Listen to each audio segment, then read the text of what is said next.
भारतीय बल्लेबाजों का सरेंडर। विकेट्स के पतक्षण के बीच केएल राहुल मैदान पर डटे।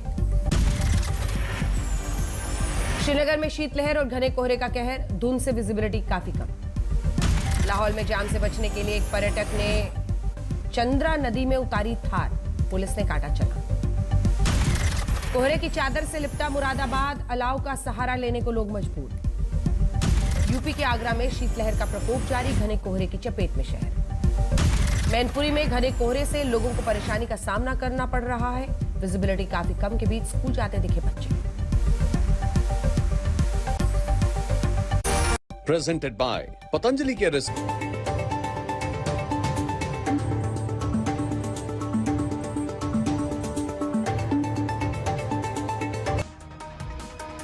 आप देख रहे हैं स्पेशल रिपोर्ट, आपके साथ मैं हूं अंजना ओम कश्यप। आज स्पेशल रिपोर्ट में बात, क्या नीतीश कुमार पाला बदलेंगे?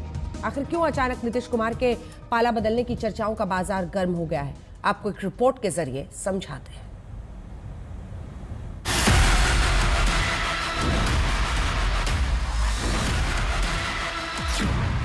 दल को बचाने के लिए नीतीश का प्लान।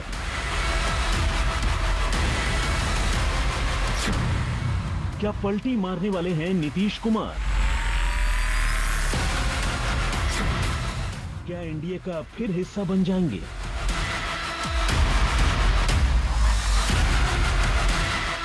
बीजेपी पर गर्म ललन को ठंडा कर देंगे?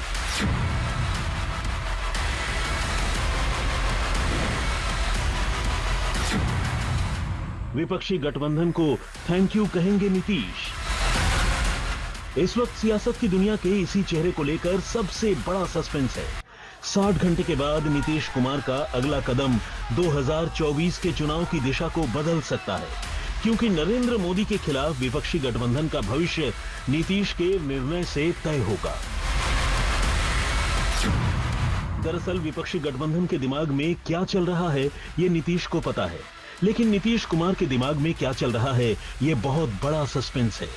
सस्पेंस की वजह है कभी जदयू से टूटकर आरजेडी में विलय की चर्चा, कभी सीएम नीतीश कुमार के कुर्सी छोड़ने की बातें, तो कभी पार्टी अध्यक्ष राजीव रंजन सिंह उर्फ ललन सिंह को हटाकर खुद उस कुर्सी पर बैठने की अटकलें। पार्टी में टूट की बात। अरे भाई, कौन क्या बोलता है हम ध्यान नहीं देने जा रहे हैं, क्योंकि आजकल कुछ अंड बंड बोलता है कि उसको कुछ लाभ मिले, लेकिन छोड़िए ना, किसी को लाभ मिलने वाला है। हमारा पटिया में कोई इधर उधर है, हमारे पार्टी में सब एकजुट है, कोई दिक्कत नहीं। नीतीश ने एक शब्द में ऑल इज वेल कर दिया, लेकिन जिस वक्त नीतीश कुमार ने ये बात कही उस वक्त ललन सिंह साथ में मौजूद नहीं थे।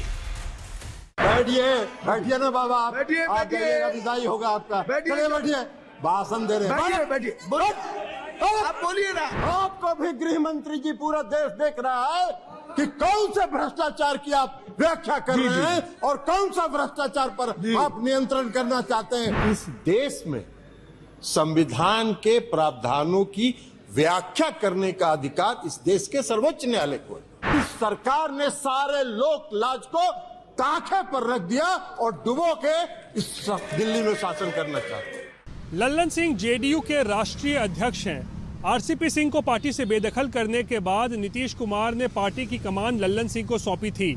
नीतीश सरकार चला रहे हैं और ललन सिंह संगठन, लेकिन आरजेडी और जेडीयू के साथ आने के बाद पार्टी के अंदर खाने लालू प्रसाद और ललन सिंह की पर्सनल केमिस्ट्री को लेकर पिछले कुछ समय से सवाल खड़े हो रहे हैं। तो क्या नीतीश की पार्टी को तोड़ने की कोशिश उनके ही सेनापति कर रहे हैं?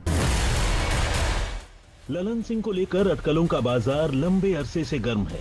अब ऐसी बातें सामने आ रही हैं कि नीतीश कुमार ने ललन सिंह को साइडलाइन करने का प्लान तैयार कर लिया है। ललन सिंह को इस्तीफा देने के लिए कह दिया गया है। 29 दिसंबर को पार्टी की अहम बैठक में ललन सिंह को हटा दिया जाएगा, यानी ललन सिंह जेडीयू के भूतपूर्व अध्यक्ष बन सकते हैं। नीतीश कुमार के सियासी ट्रैक रिकॉर्ड को देखें तो पार्टी में जो भी नेता उनके करीब आया, नीतीश कुमार ने बाद में उसे वनवास पर भेज दिया। यानी कि नीतीश ने पहले पार्टी में उस नेता को शून्य से शिखर तक पहुंचाया और फिर बाद में शिखर से शून्य पर ला दिया। नीतीश कुमार के लिस्ट में ऐसे नेताओं की लंबी चौड़ी फेहरिस्त है। कभी नीतीश के करीबी, लेकिन बाद में जॉर्ज फर्नांडिस को पैदल कर दिया। ठीक ऐसे ही शरद यादव, उपेंद्र कुशवाहा, आरसीपी सिंह, जीतन राम मांझी और प्रशांत किशोर, एक वक्त में ये सभी नीतीश के आंखों के तारे थे। लेकिन एक वक्त ऐसा भी आया जब नीतीश की आंखों में ये किरकिरी बन गए। मतलब कल दूसरे थे और भविष्य में ललन सिंह वही हो सकते हैं। वही ललन सिंह जो नरेंद्र मोदी से लेकर अमित शाह तक निजी हमले करने से परहेज नहीं करते। तो भाई आप लोग तो देहात के आदमी हैं, सब लोग गरीब लोग हैं, तो जानते हैं ना बहुरूपिया किसको कहते हैं। बहुरूपिया देखला है ना गांव में क्या होता है, 12 दिन में 12 रूप धरता है। वही है, ये पूरे पार्टी वही है।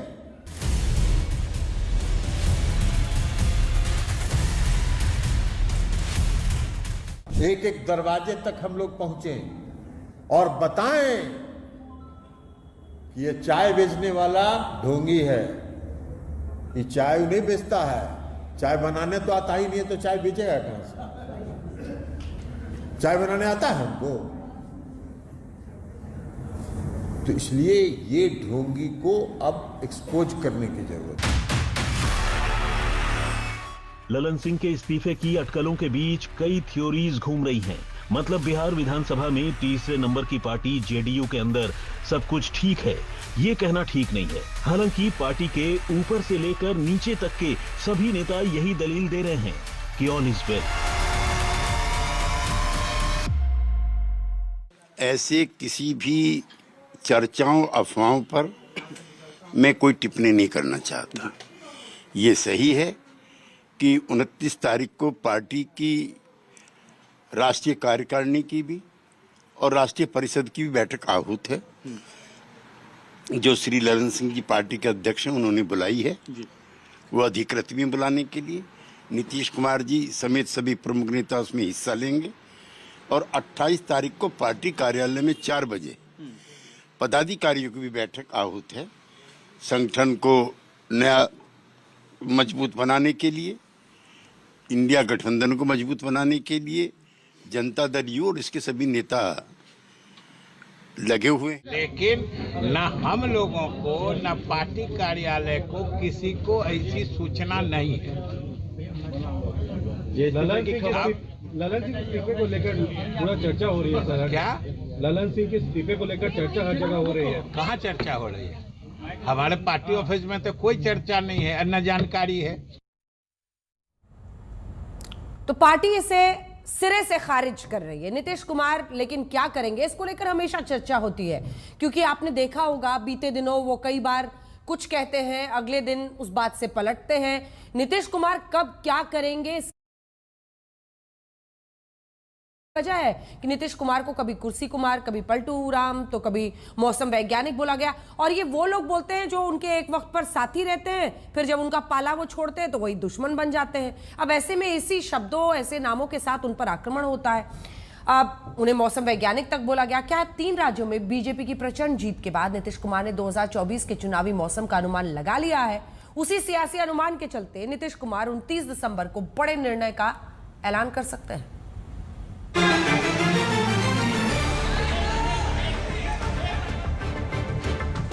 ये तस्वीरें 10 दिसंबर की हैं, जब पटना में अमित शाह और नीतीश कुमार एक मंच पर एक साथ नजर आए। मौका पूर्वी क्षेत्रीय परिषद की 26वीं बैठक का था। बैठक में झारखंड, उड़ीसा, बंगाल और बिहार के मुख्यमंत्रियों को हिस्सा लेना था, लेकिन बैठक में सीएम के तौर पर सिर्फ नीतीश कुमार ने हिस्सा लिया। अगस्त 2022 में बीजेपी से नाता तोड़ने के बाद ऐसा पहली बार हुआ है जब नीतीश और शाह ने एक साथ मंच साझा किया।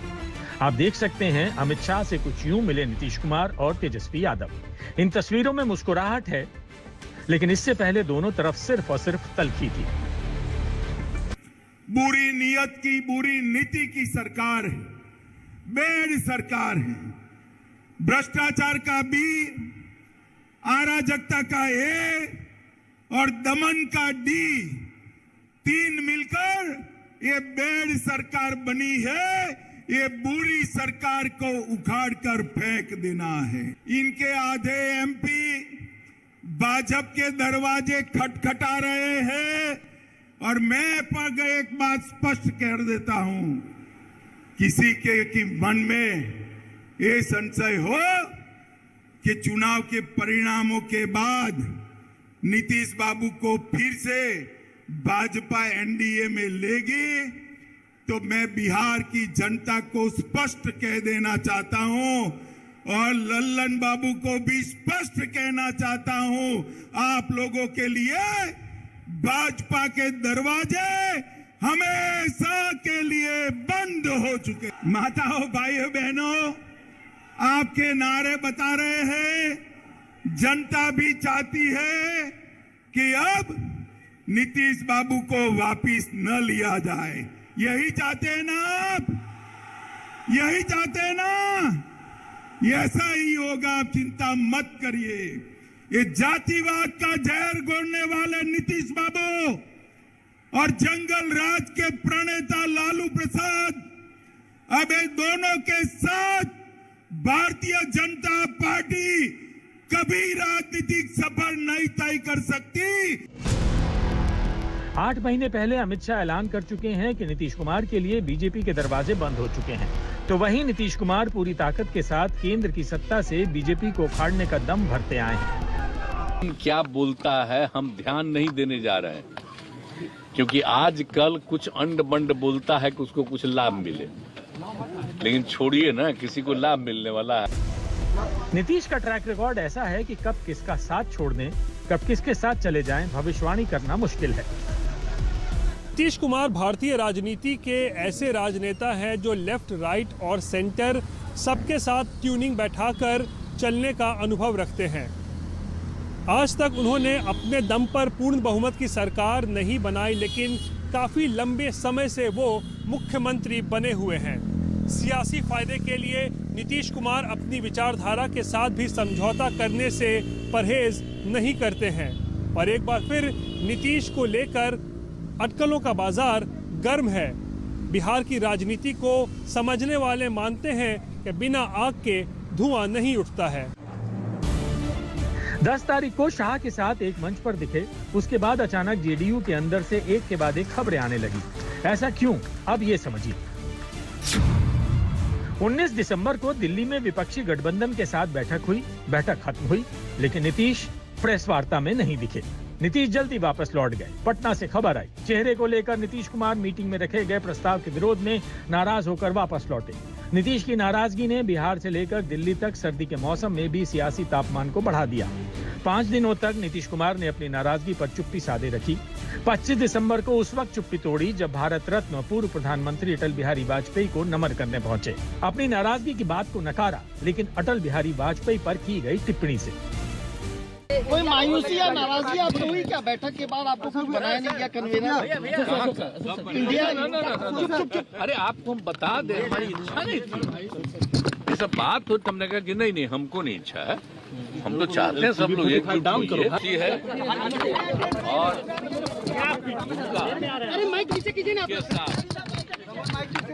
हम लोगों का रिश्ता, हम लोगों का संबंध हमारा बहुत ज्यादा रहा है। जब हम एमपी रहे तब से, और जब उनकी सरकार बनी 9 साल हमको उन्होंने 30 विभाग की जिम्मेवारी दी थी। नीतीश कुमार इससे पहले भी बीजेपी के पूर्व दिग्गज नेताओं की खुल्लम-खुल्ला तारीफ कर चुके हैं। क्या इसी रास्ते नीतीश कुमार एक बार फिर बीजेपी में वापसी की राह देख रहे हैं?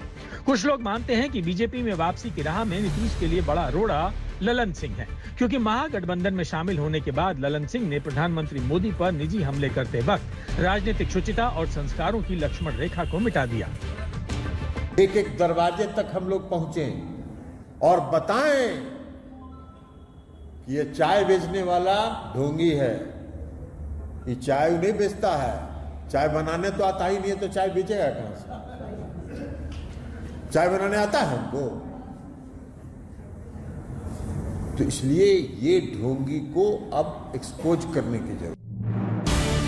मुमकिन है कि ललन सिंह को हटाकर नीतीश कुमार एक बार फिर बीजेपी के साथ अपने रिश्तों को सुधारने की कोशिश करें।